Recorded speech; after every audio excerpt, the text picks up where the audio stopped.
Bismillahirrahmanirrahim. Assalamualaikum warahmatullahi wabarakatuh. Pada pertemuan kali ini, kita akan membahas tentang sel, yaitu sel pada tumbuhan dan sel pada hewan. Jadi tujuan kita mempelajari sel adalah untuk mengetahui apa itu sel, organel sel baik yang ada pada tumbuhan dan yang ada pada hewan. Jadi organel sel itu sangat banyak baik berada pada tumbuhan dan berada pada hewan.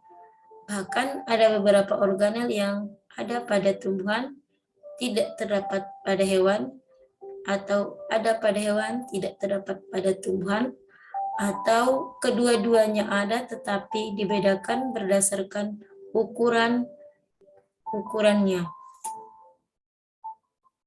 Nah, apa sih sel itu? Sebelum kita membahas tentang definisi dari sel, mari kita melihat kedua gambar yang ditampilkan di layar. Nah, kedua gambar ini merupakan bentuk dari sel hewan dan sel tumbuhan. Jadi di dalam sel tersebut terdapat organel-organel sel yang menyusun dan yang bekerja sesuai dengan fungsinya masing-masing. Kita bahas apa sih sel itu. Jadi materi sel ini adalah materi yang sebelumnya sudah pernah dipelajari pada saat kalian di SMA kelas 10 dan kembali diperdalam lagi pada materi di perguruan tinggi. Sel merupakan unit struktural dan fungsional terkecil pada makhluk hidup. Jadi, sel itu terbagi menjadi unit struktural dan unit fungsional terkecil pada makhluk hidup. Apa sih unit struktural tersebut?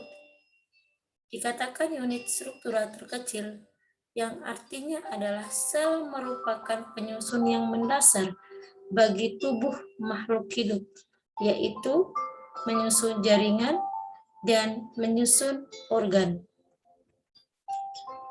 Secara fungsional, artinya sel merupakan penyusun tubuh makhluk hidup dalam melakukan suatu fungsi atau sesuatu proses hidup, baik itu yang berkaitan dengan proses respirasi, ekskresi, transportasi, sintesis, reproduksi, sekresi, serta respon atau tanggapan terhadap rangsangan. Jadi fungsi-fungsi ini adalah fungsi yang dilakukan oleh sel dengan menggunakan atau yang bekerja adalah organel-organel yang ada di dalam sel. Contohnya, respirasi, organisme yang bekerja adalah mitokondria. Ekskresi dilakukan oleh badan Golgi, kemudian transportasi yaitu dilakukan oleh sitoplasma, juga dilakukan oleh retikulum endoplasma. Sintesis juga dilakukan oleh retikulum endoplasma, juga dilakukan oleh badan Golgi. Reproduksi dilakukan oleh nukleus dan nukleolus, di mana di dalamnya terdapat materi genetik yaitu DNA dan RNA. Sekresi juga dilakukan oleh badan Golgi. Kemudian respon atau tanggapan rangsangan juga dilakukan oleh organel, dalam hal ini adalah dinding sel serta membran plasma dan beberapa organel-organel yang lainnya.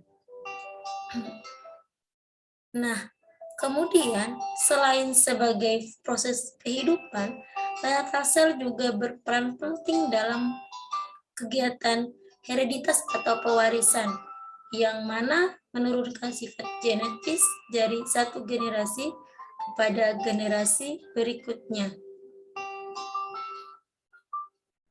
Nah, di sini kita akan membahas tentang sel Kita tahu bahwa sel itu terdapat pada makhluk hidup, baik pada manusia, pada hewan, maupun pada tumbuhan. Berdasarkan jumlah selnya, kita dapat membagi dua, yaitu bersel satu atau bersel tunggal, atau uniseluler, atau disebut juga monoseluler. Kemudian memiliki banyak sel atau multiseluler. Yang memiliki sel tunggal atau bersel satu itu adalah amoeba bakteri. Kemudian yang memiliki banyak sel adalah tumbuhan, hewan, manusia, dan lain-lain. Kemudian ada beberapa sejarah penemu sel. Yang pertama adalah dipelopori oleh Robert Hooke, kemudian dilanjutkan oleh Felix Durjadin, kemudian Johannes Purkinje, dilanjutkan oleh Max Coulson, kemudian Theodore Sehwan, kemudian oleh Matthias Kleinen, Robert Brown, sampai kepada Rudolf Virchow. Jadi ada beberapa tokoh yang lainnya yang bisa Anda searching atau Anda cari di sumber-sumber yang lainnya. Nah, yang kedua, tadi sudah yang pertama ya, berdasarkan jumlah selnya. Sekarang kita membagi sel berdasarkan membran intinya. Terbagi menjadi prokariotik atau belum memiliki inti. Kemudian ada eukariotik, sudah memiliki membran inti. Di mana yang prokariotik contohnya adalah bakteri dan monera. Kemudian yang eukariotik contohnya adalah pada tumbuhan, pada hewan, pada cendawa, dan pada protista. Inilah beberapa gambar yang bisa kita tampilkan.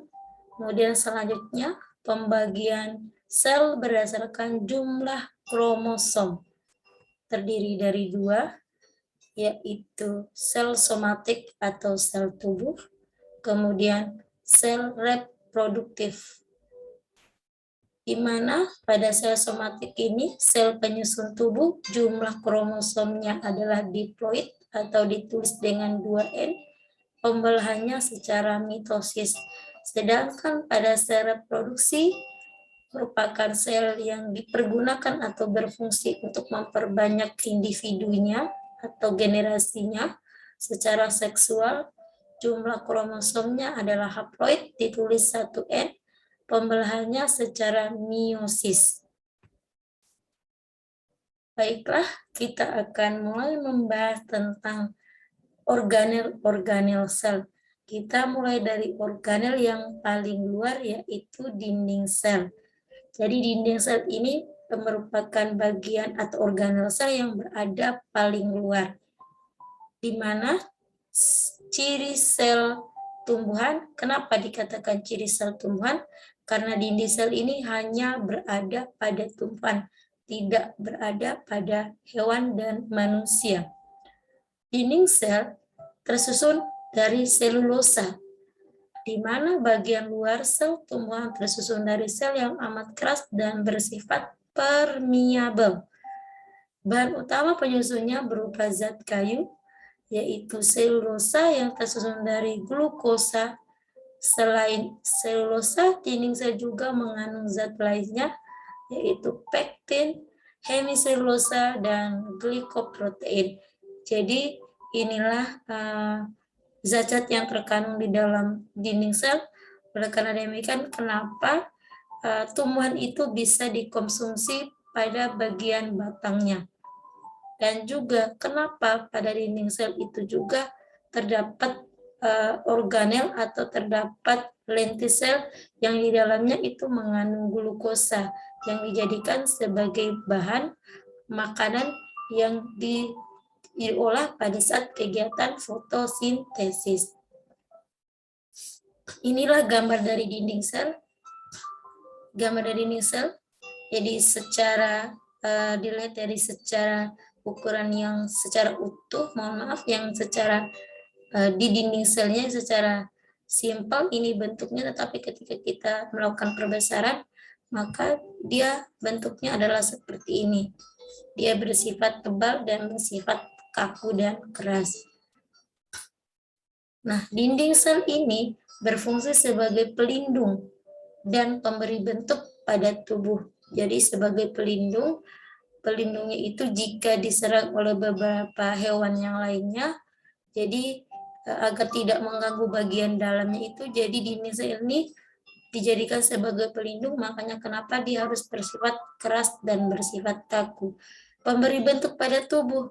Kenapa dikatakan pemberi bentuk pada tubuh? Karena dia ini ibaratnya adalah pondasi yang menjaga atau yang menghindari bagian-bagian selnya itu rusak atau keluar dari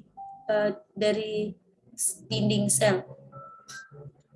Nah, yang kedua, setelah dinding sel kita akan melihat ada membran plasma atau ada yang menyebutnya adalah membran sel. Membran plasma berfungsi sebagai pelindung bagi sel agar isi sel tidak keluar. Ya. Kemudian yang kedua, pengaturan pertukaran zat yang keluar masuk ke dalam sel. Yang ketiga adalah sebagai tempat untuk melakukan seleksi atau memilah atau membagi atau memisahkan terhadap mana zat yang boleh keluar dan mana zat yang boleh masuk dari dalam atau dari luar sel. Oleh karena demikian, membran plasma ini bersifat selektif permeabel. Karena kenapa? Karena dia yang akan menyeleksi mana zat yang boleh keluar dan mana zat yang boleh masuk yang akan dimanfaatkan oleh organel-organel yang lainnya untuk bisa hidup atau bisa bekerja secara maksimal. Nah,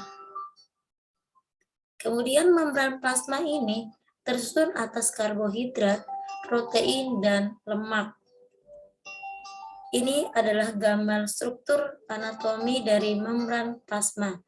Jadi, gambarnya ini terdiri dari glikoprotein yang mengikat molekul sel tetangga. Kemudian di dalamnya itu ada namanya fosfat atau kepala yang sifatnya adalah hidrofilik. Kemudian di bagian bawah kepala itu ada yang namanya lipid atau ekor, dia bersifat hidrofobik. Nah, di dalam membran plasma ini dia memiliki protein integral.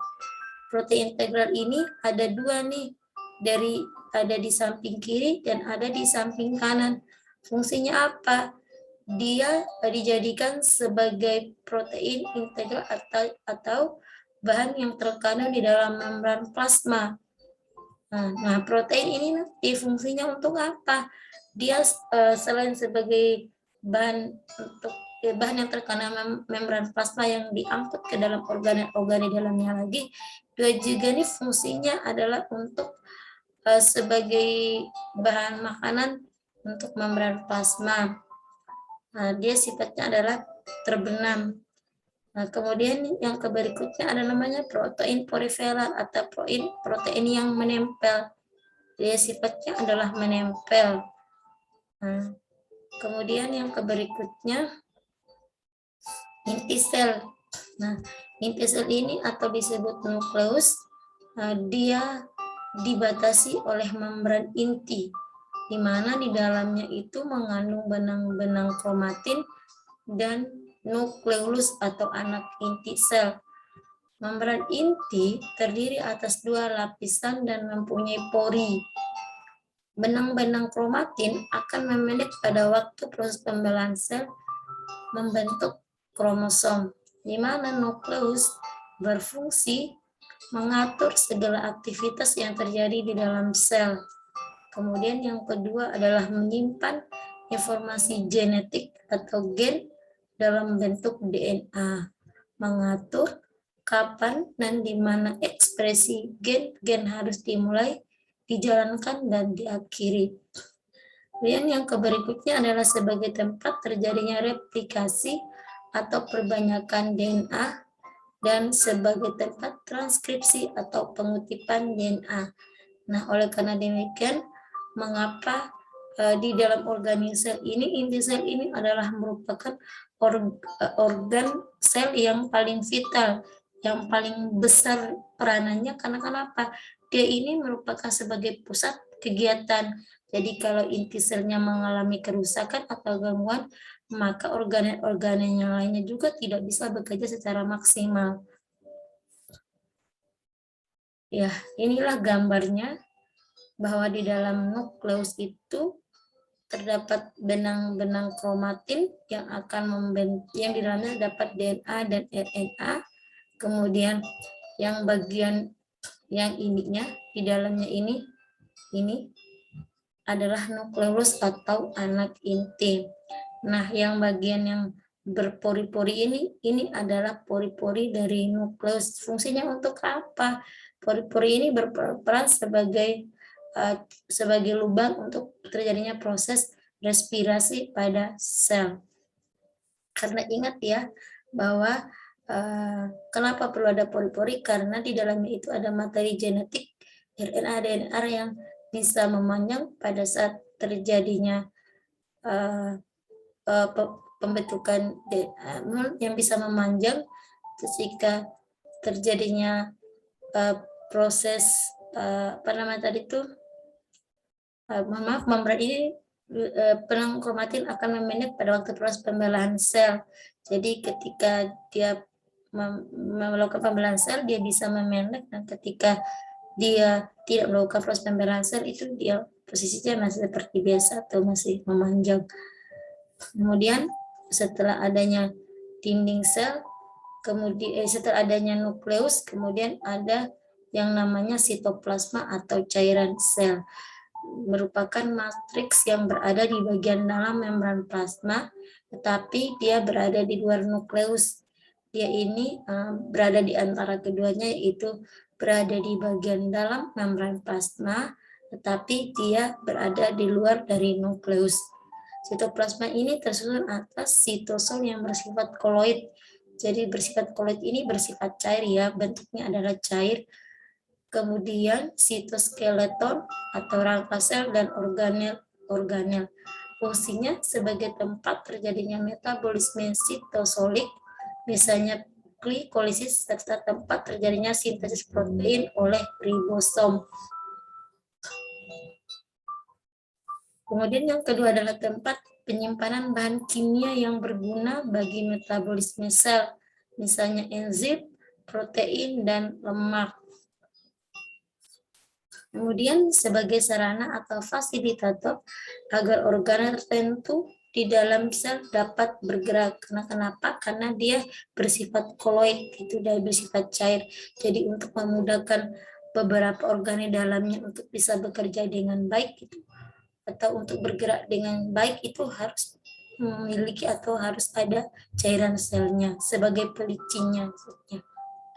Nah, ini gambar dari retikulum endoplasma.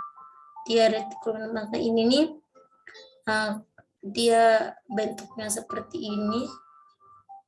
Kemudian di dalam gambar ini ada yang namanya butiran-butiran halus. Ini merupakan protein. Protein ini adalah disintesis oleh retikulum, disintesis oleh ribosom. Nah, kemudian ribosom. Ribosom merupakan butiran kecil nukleuprotein. Nukleuprotein yang tersebar di dalam sitoplasma. Jadi cocok nih. Makanya kenapa dalam sitoplasma ini terdapat butiran-butiran halus, karena di dalam sitoplasma ini terdapat protein. Protein yang disintesis, oleh ribosom. Nah, ribosom merupakan butiran kecil nukleuprotein yang tersebar di dalam sitoplasma. Bahan penyusunnya adalah protein dan RNA ribosomal atau disebut sebagai RNAR. Nah, ribosom ini berdiameter sekitar 20 nanometer serta terdiri atas 65% RNA ribosom dan 35% protein ribosom. Makanya kenapa disebut sebagai ribonukleoprotein atau RNP. Nah, fungsi organel ini adalah untuk menerjemahkan mRNA untuk membentuk rantai polipeptida, yaitu protein yang menggunakan asam amino yang dibawa oleh tRNA dan pada proses translasi. Nah, ribosom ini tersebar bebas di dalam sitoplasma. Fungsinya adalah untuk mensintesis protein yang berfungsi di dalam sitoplasma. Jadi ingat ya, karena sitoplasma itu kan dia bersifat koloid atau bersifat cair. Jadi dia ini yang akan membawa segala nutrisi atau bahan makanan, bisa dikatakan bahan makanan di dalam organel-organel tersebut. Ya, bahan makanannya apa? Dia berupa protein yang disintesis oleh ribosom. Makanya di sini dikatakan adalah ribosom itu fungsinya adalah mensintesis protein yang berfungsi dalam sitoplasma. Karena sitoplasma ini yang menghantarkannya ke organel-organel yang lainnya. Nah, ribosom yang melekat pada permukaan retikulum endoplasma berfungsi untuk mensintesis protein yang hasilnya masuk ke dalam lumen RE atau retikulum endoplasma. Ini adalah gambar dari ribosom. Nah, ribosom. Kemudian kita lanjut ke retikulum endoplasma.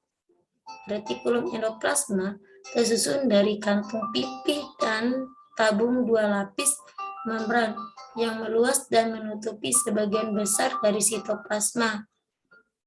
Retikulum endoplasma terdiri dari retikulum endoplasma kasar atau bergranula, di mana memiliki bintik-bintik di permukaannya berupa ribosom. Nah, pada RE kasar terdapat ribosom, fungsinya sebagai tempat sintesis protein yang akan ditempatkan di membran sel dan di luar sel. Sedangkan retikulum endoplasma halus tidak terdapat ribosom, fungsinya sebagai tempat sintesis lipid, metabolisme karbohidrat, dan detoksifikasi atau penghilang racun obat-obatan. Jadi jelas perbedaannya ya. Kalau RE kasar itu dia memiliki bintik-bintik, yaitu berupa ribosom. Dia terdapat pada ribosom, sedangkan RNA halus tidak terdapat pada ribosom. Dia fungsinya adalah sebagai tempat sintesis lipid, metabolisme karbohidrat, dan detoksifikasi. Nah, kita lanjut. Ini adalah gambar ribosom. Ini hampir sama seperti gambar retikulum endoplasma ya. Kenapa? Karena keduanya itu saling berkaitan. Kita lihat ini di letak RE halusnya.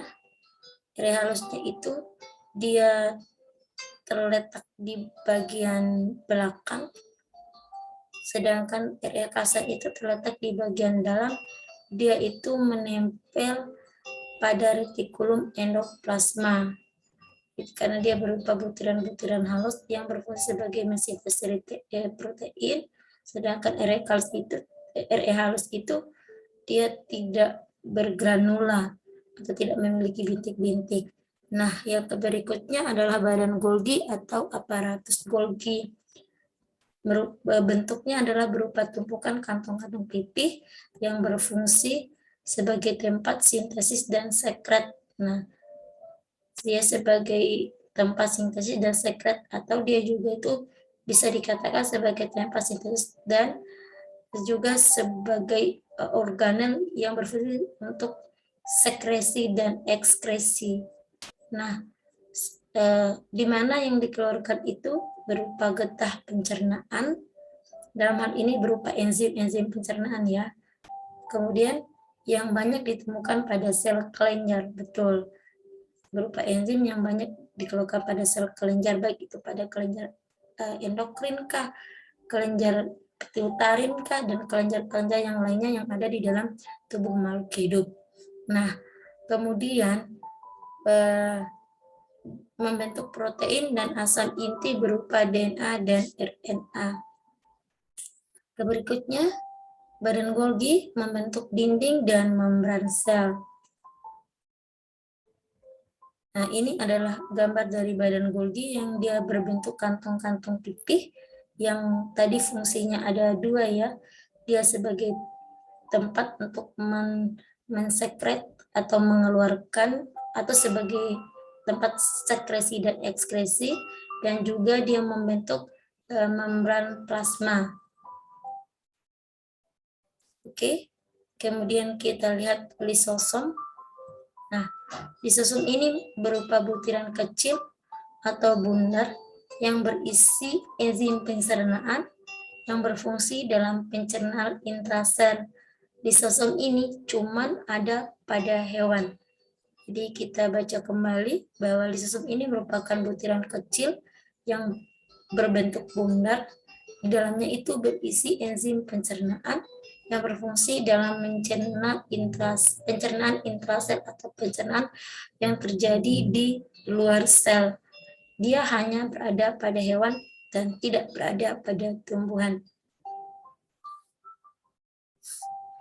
Nah, kemudian ke berikutnya, mitokondria. Mitokondria merupakan organel bermembran rangkap yang sangat penting untuk metabolisme energi dalam sel. Jadi ibarat kata bahwa mitokondria ini adalah merupakan pusat atau tempat utama terjadinya mensintesis energi atau sebagai tempat terjadinya respirasi sel. Nah, mitokondria ini dia memiliki membran rangkap, yaitu membran luar dan membran dalam. Di antara kedua membran tersebut terdapat ruang antar membran. Membran dalam bentuknya adalah berlekuk-lekuk, disebut sebagai kristal, yang berfungsi untuk memperluas bidang permukaan agar proses penyerapan oksigen dan pembentukan energi ini lebih efektif. Sedangkan pada bagian membran dalam terdapat enzim ATP. Jadi kita tahu ya, ATP ini adalah merupakan energi yang ada pada manusia dan yang ada pada hewan, bahkan pada tumbuhan. Di mana ATP ini kita dapatkan pada tumbuhan itu ketika terjadinya proses fotosintesis, baik pada reaksi terang maupun pada reaksi gelap. Jadi, terdapat enzim ATP sintase yang berfungsi sebagai tempat terjadinya sintesis ATP. Jadi, kita dapat menyimpulkan bahwa mitokondria ini adalah merupakan organel sentral atau sebagai organel pusat penting di dalam tubuh makhluk hidup yang berfungsi untuk memetabolisme atau membentuk energi di dalam sel. Dan juga dikatakan bahwa mitokondria ini sebagai tempat terjadinya respirasi sel atau pembentukan ATP. Nah, mitokondria sebagai tempat berlangsungnya respirasi sel atau respirasi aerob. Ini adalah bentuk dari mitokondria, di mana mitokondria ini terdiri dari bagian luar, ini outer membran, membran luar, dan inner membran adalah membran dalam yang bentuknya adalah berlekuk-lekuk. Dia fungsinya sebagai apa? Dia memperluas ruang atau tempat terjadinya sintesis energi atau pembentukan energi atau metabolisme energi tersebut. Di dalamnya ada kristal dan ada matriks. Kemudian yang berikutnya adalah vakuola atau rongga sel. Jadi vakuola ini ada yang menyatakannya adalah hanya berada pada tumbuhan, tidak berada pada hewan, dan ada yang menyatakannya adalah dia ada pada tumbuhan dan juga ada pada hewan. Hanya saja dikatakan bahwa pada tumbuhan itu dia ukurannya lebih besar dibandingkan pada hewan. Vakuola juga dikatakan adalah rongga sel, di mana vakuola pada satu tumbuhan memiliki bentuk dan fungsi yang lebih nyata dan berukuran besar, sedangkan pada hewan berukuran kecil. Bahkan ada yang menyatakannya atau ada sumber yang menyatakannya bahwa pada hewan ini tidak terdapat vakuola. Karena kenapa? Karena vakuola ini dia berkaitan dengan proses fotosintesis, karena pada hewan dan manusia itu tidak terjadi fotosintesis ya, jadi dia tidak membutuhkan vakuola. Sedangkan pada tumbuhan ini kan yang melakukan fotosintesis, jadi dia membutuhkan vakuola sebagai tempat atau sebagai lumut untuk menyimpan hasil fotosintesis tersebut. Tetapi ada beberapa sumber yang menyatakan adalah kedua-duanya memiliki, hanya saja dibedakan ukurannya. Vakuola berfungsi untuk menimbun dan memindahkan material tertentu dan membantu mempertahankan tekanan internal atau turgo dari sel. Hanya tadi saya sempat menyinggung bahwa vakuola ini kan fungsinya adalah untuk menimbun dan memindahkan material genetik, itu didapatkan dari hasil dari fotosintesisnya gitu. Ini adalah bentuk dari vakuola. Kita lihat ini adalah vakuola pada tumbuhan. Dia ukurannya adalah besar dan berada pada bagian tengah. Kita lihat berada pada bagian ukuran yang lebih besar. Kemudian yang berikutnya adalah plastida. Plastida berbentuk bulat cakram yang ditemukan pada tumbuhan terbagi atas 3 macam. Nah, plastida ini hanya berada pada tumbuhan, tidak ada pada hewan dan manusia. Di mana di dalam plastida itu mengandung leukoplas, merupakan amiloplas. Plastida yang tidak berwarna dapat membentuk dan menyimpan butir-butir zat tepung atau zat pati. Nah, kemudian yang kedua ada kromoplas, adalah plastida yang berwarna selain hijau karena adanya pigmen melanin atau warna hitam, likopin merah, xanthofil kuning, karoten jingga, vicocyanin biru, dan vicoerythrin berwarna coklat. Nah, di dalamnya juga mengandung kloroplast. Nah, kloroplast ini adalah merupakan zat warna yang paling banyak yang terdapat di dalam plastida, yaitu pada tumbuhan, di mana merupakan plastida yang berwarna hijau karena mengandung zat hijau daun atau klorofil. Terdiri atas klorofil A, warna hijau biru, dan klorofil B, warna hijau kuning. Nah, kita melihat gambar dari klorofil. Ini adalah gambar klorofil yang ada pada tumbuhan, di mana terdiri dari stroma, ada membran tilakoid, ada granum, kemudian ada intermembran spek, kemudian ada inner membran, membran dalam, kemudian ada outdoor membran, membran luar. Nah, membran luar, kemudian ada granum atau disebut sebagai grana, ada membran dalam atau inner membran, ada tilakoid, kemudian ada lamela,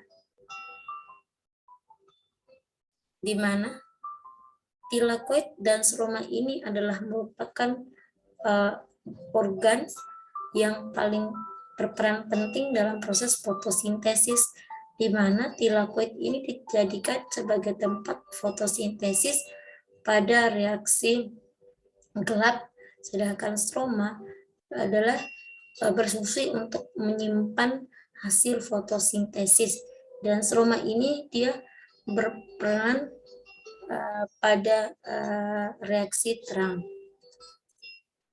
Sentrosom.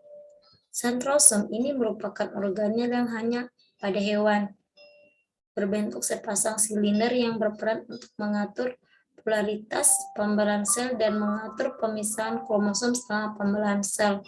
Sentrosom ini organel yang di dalamnya ada 2 sentriol. Nah, kenapa sentrosom ini hanya berada pada hewan dan manusia? Ini berkaitan dengan fungsi reproduksinya. Karena kenapa? Karena pada hewan dan manusia itu kan berkaitan dengan reproduksi seksualnya atau reproduksi, di mana pertemuan antara sel kelamin jantan dan sel kelamin betina nanti di dalamnya itu ada proses pembelahan. Itulah mengapa dikatakan bahwa sentrosom ini hanya berada pada sel hewan dan pada sel manusia. Sentrosom ini di dalamnya ada 2 sentriol. Kita bisa lihat ini ada 2 sentriolnya. Nah, sentriol inilah yang akan berperan nanti pada saat terjadinya reproduksi di mana terbentuknya benang-benang kromatin nanti ya pada saat proses pembalahannya. Dia berperan membantu. Nah, lebih singkatnya atau lebih ringkasnya, kita dapat membuat tabel perbedaan antara sel tumbuhan dan sel hewan. Kita lihat dari yang pertama ada membran plasma. Pada sel tumbuhan dan sel hewan itu sama-sama memiliki, kemudian dinding selnya itu hanya dimiliki oleh sel tumbuhan, tidak dimiliki pada sel hewan. Makanya kenapa sel hewan itu dia sifatnya adalah lentur. Kalau dibandingkan sel tumbuhan itu sifatnya kaku, keras. Kemudian nukleus, kedua-duanya ada. Sitoplasma, kedua-duanya ada pada sel hewan dan sel tumbuhan. Retikulum endoplasma pun sama, ada pada hewan dan tumbuhan. Ribosom ada pada hewan dan tumbuhan. Kompleks Golgi ada pada tumbuhan dan hewan. Lisosom ini ada pada sel hewan, sedangkan pada sel tumbuhan itu ada, tapi sebenarnya dia sedikit gitu dibandingkan pada sel hewan. Nah, mitokondria ini kedua-duanya ada karena kenapa mitokondria ini kan sebagai tempat terjadinya respirasi sel. Kloroplas hanya pada tumbuhan, tidak pada hewan. Kemudian vakuola ada pada tumbuhan, ada pada hewan juga, bahkan lebih banyak menyatakan tidak ada pada hewan ya, kecuali hewan yang sifatnya adalah uniseluler yang bersel satu gitu. Nah, sentriol tidak ada kecuali tumbuhan yang tingkat rendah. Kemudian ada pada sel hewan. Kemudian sentrosom tidak ada kecuali tumbuhan tingkat rendah dan sel hewan itu ada. Sentriol, sentrosom dan lisosom itu adalah satu paket ya gitu. Makanya kenapa tadi saya menyatakan bahwa lisosom pada sel tumbuhan itu ada tapi dia kecil, maksudnya hanya sedikit gitu. Bahkan ada yang menyatakan tidak ada di beberapa sumber yang lainnya. Kemudian pas tidak ada pada sel tumbuhan, dia tidak ada pada sel hewan. Nah, sampai di sini apakah perbedaan sel dan sel tumbuhan dan sel hewan Anda sudah pahami? Kalau sudah dipahami, semoga ini bisa menjadi referensi untuk belajar dan lebih mendalam lagi tentang pelajaran sel. Jadi saya akhiri, sekian dan terima kasih. Wabillahi taufik wal hidayah. Wassalamualaikum warahmatullahi wabarakatuh.